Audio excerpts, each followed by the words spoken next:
Fala, meus amigos, sejam muito bem-vindos. Hoje iremos dar continuidade ao nosso estudo de conjuntos. Falaremos de alguns conceitos e suas propriedades. Mas antes, um recado.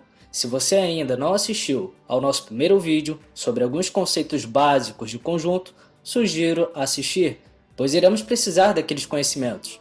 Agora sim, dado o recado, vamos dar início à nossa aula. Como vimos, conjunto é o grupamento de elementos. Isto gera uma vasta possibilidade de relações entre conjuntos. Uma dessas relações é chamada de subconjunto, e isso é quando um dos conjuntos está completamente dentro do outro, ou seja, todos os elementos de um conjunto também faz parte do outro conjunto. Por exemplo, um conjunto A, que possui os elementos 4, 5 e 6, é subconjunto do conjunto B, que possui os elementos 1, 2, 3 e o próprio conjunto A. Percebe-se que o conjunto B contém o conjunto A e sua representação se dá assim. Nós podemos também escrever desta outra forma. O conjunto A está contido no conjunto B, ou seja, o conjunto A é subconjunto do conjunto B, pois todos os elementos do conjunto A também pertencem ao conjunto B. Agora, observe o conjunto C, que possui os elementos 7, 8 e 9. Percebe-se que, diferente do conjunto A, o conjunto B não contém o conjunto C, ou o conjunto C não está contido no conjunto B. Bem, sabendo disso, agora somos capazes de entendermos algumas propriedades de subconjuntos. E a primeira propriedade diz que o conjunto vazio está contido em qualquer conjunto. Como assim? Bem, vamos à explicação. Imagina que o conjunto vazio não pertença ao meu conjunto A, ou seja, o meu conjunto vazio não é elemento do meu conjunto A. Bom, para que eu afirme que realmente o meu conjunto vazio não faça parte do meu conjunto A, obrigatoriamente deverá existir dentro do meu conjunto vazio algum elemento diferente do meu conjunto A. Porém, lembre-se, o meu conjunto vazio não poderá ter elemento nenhum. Como o próprio nome diz, ele é vazio. Ou seja, essa hipótese é impossível. Logo, a única possibilidade existente é que o meu conjunto vazio realmente faça parte do meu conjunto A. Agora, cuidado! Não confunda conjunto vazio, que é representado por estes símbolos, é aquele que não possui nenhum elemento, pelo conjunto unitário, que possui apenas um elemento, exemplo, o número 0. Agora, a segunda propriedade, chamada reflexiva, diz que todos os elementos do meu conjunto A deverá estar contido dentro do meu conjunto A. A terceira propriedade, chamada de antissimétrica, diz que é quando o conjunto A está contido no conjunto B e, ao mesmo tempo, que o conjunto B está contido no meu conjunto A. Por exemplo, o conjunto dos números positivos e o conjunto dos números maiores de 0. Eles são antissimétricos, pois seus elementos, além de serem iguais, estão contidos em ambos os conjuntos. A quarta propriedade, chamada de transitiva, diz que se o conjunto A está contido no conjunto B e, ao mesmo tempo, o conjunto B está contido no conjunto C, então o conjunto A também está contido no conjunto C. Agora, somos capazes de fazermos uma análise de todas as possibilidades de subconjuntos de um determinado conjunto, e essa análise é chamada de conjunto das partes. Por exemplo, o conjunto A, que possui os elementos 1 e 2, o conjunto das partes de A, ou seja, as possibilidades de subconjuntos do conjunto A, é formado pelos subconjuntos. O subconjunto dos vazios, o subconjunto com o elemento número 1, o subconjunto com o elemento número 2 e o subconjunto com os elementos 1 e 2. Outro exemplo, um conjunto B que possui os elementos 1, 2 e 3. O conjunto das partes de B, ou seja, A possibilidade de subconjuntos do conjunto B é formado pelos subconjuntos vazio, subconjuntos de elemento 1, subconjunto de elemento 2, subconjunto de elemento 3, subconjuntos de elementos 1 e 2, subconjuntos de elementos 1 e 3, subconjuntos de elementos 2 e 3 e subconjunto com os elementos 1, 2 e 3. Pronto! Finalizada a primeira relação, a relação de subconjuntos, falaremos agora da segunda relação, chamada de reunião dos conjuntos.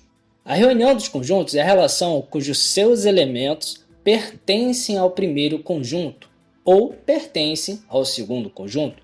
Por exemplo, a reunião do conjunto A, que contém os elementos A, B, e o conjunto B, que contém os elementos C, D, formará o conjunto com os elementos A, B, C, D. Outro exemplo, a reunião do conjunto A, que contém os elementos A, B, com o conjunto B, que contém os elementos B, C, a união do conjunto A com o conjunto B será formada pelos elementos A, B, C.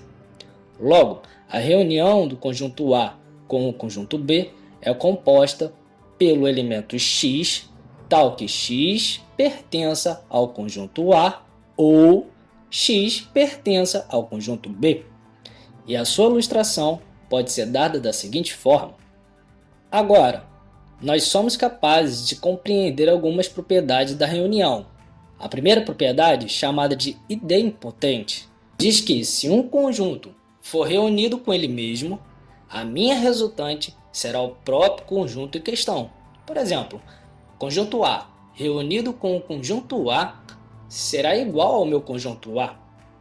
A segunda propriedade, chamada de elemento neutro, diz que qualquer conjunto reunido com o conjunto vazio, a minha resultante também será o próprio conjunto em questão. Pois lembre-se, como vimos, o conjunto vazio já faz parte de todos os conjuntos. A terceira propriedade, chamada de comutativa, diz que dado um conjunto A reunido com outro conjunto chamado B, a minha resultante será o mesmo que pegar o conjunto B e reunir com o conjunto A, ou seja, não importando a sequência, o resultado será sempre o mesmo.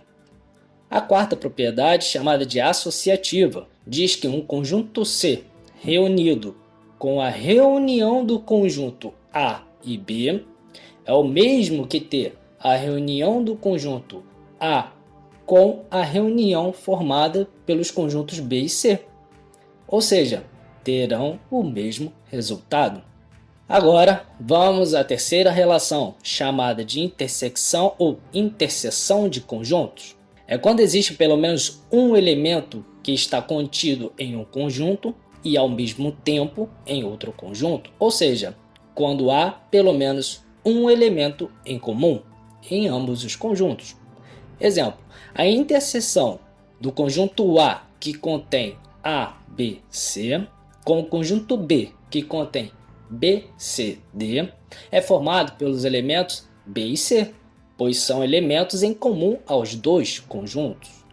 Logo, a interseção do conjunto A com o conjunto B é composta pelo elemento X, tal que X pertença ao conjunto A e X pertença ao conjunto B. Sua ilustração pode ser dada das seguintes formas. Vejamos agora as suas propriedades. A primeira propriedade, chamada de idempotente, diz que a interseção de um conjunto com ele mesmo, a minha resultante será o próprio conjunto em questão. A segunda propriedade, chamada de elemento neutro, a interseção de um conjunto com um conjunto universo, a minha resultante será o meu próprio conjunto em questão. Por exemplo, a interseção do meu conjunto A, que contém os elementos 1 e 2, com o conjunto universo de todos os números positivos, terá como resultado o meu próprio conjunto A. A terceira propriedade, chamada comutativa, diz que a interseção de um conjunto A com o conjunto B, a minha resultante será o mesmo que a interseção do meu conjunto B com o conjunto A. Por exemplo, a interseção do conjunto A, que contém os elementos 1, 2 e 3 com o conjunto B, que contém os elementos 3, 4 e 5, é o mesmo que a interseção do meu conjunto B, 3, 4 e 5, com o meu conjunto A, 1, 2 e 3. Ou seja, não importando a sequência, o meu resultado será sempre o mesmo. A quarta propriedade, chamada de associativa, diz que a interseção do conjunto A com B em interseção com o conjunto C será o mesmo que a interseção do conjunto A com a interseção do conjunto B e C. Por exemplo, dado o conjunto A que contém os elementos 1, 2, 3 em interseção com o conjunto B com os elementos 3, 4 e 5, teremos o número 3 em comum. Pegando o terceiro conjunto C com os elementos 3, 6 e 7 e fizermos a interseção com 3, teremos o mesmo resultado. Se pegarmos a interseção B e C, que será 3, e fizermos a interseção com o conjunto A, resultará também no elemento 3.